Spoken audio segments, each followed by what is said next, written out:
दादी जी को खोना सबसे दुखद अनुभवों में से एक होता है। दादी जी, जिनकी मुस्कान, प्यार और नसीहतें हर पोते पोती के दिल में एक खास जगह बनाती हैं। वह हमें हमेशा अपने प्यार से लाड करती हैं, पुराने किस्से सुनाती हैं और दुख के समय में हमें तसल्ली देती हैं। मुझे याद है, जब मैं बच्चा था तो वह अपनी पसंदीदा कुर्सी पर बैठकर मुझे पुरानी कहानियाँ सुनाती थीं, कहानियाँ जो संघर्ष, प्रेम और जीवन की सुंदरता से भरी होती थीं।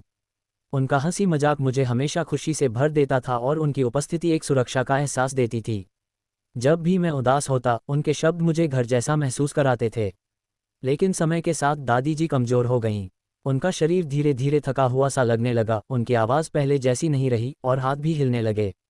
फिर भी वह मुस्कुराने की कोशिश करती, भले ही अब वह उन कहानियों को नहीं सुना सकती थी जो कभी खत्म ही नहीं होती थीं। उनका प्यार हमेशा था, पर उनकी गर्मी कम हो गई थी। वह दिन भी आया जब मुझे दादी जी से आखिरी बार विदाई लेनी पड़ी। मैंने उनका हाथ एक आखिरी बार पकड़ा, वही मुलायम हाथ जिन्हें मैंने हमेशा महसूस किया था, लेकिन मुझे ये पता था कि अब वह नहीं मिलेंगे।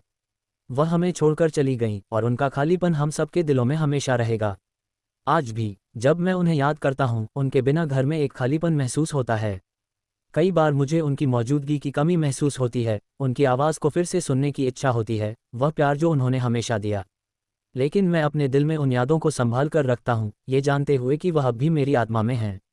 मैं उनकी कहानियों को अपनी यादों में हमेशा संजोए रखता हूँ और हर आंसू में ये जानता हूँ कि वह मेरे ऊपर मुस्कुरा रही हैं, मुझे देख रही हैं। दादी जी भले ही अब हमारे बीच नहीं हैं, लेकिन उनका प्यार हमेशा हमारे साथ रहेगा, एक ऐसी धरोहर जो समय और दूरी से कभी छीनी नहीं जा सकती।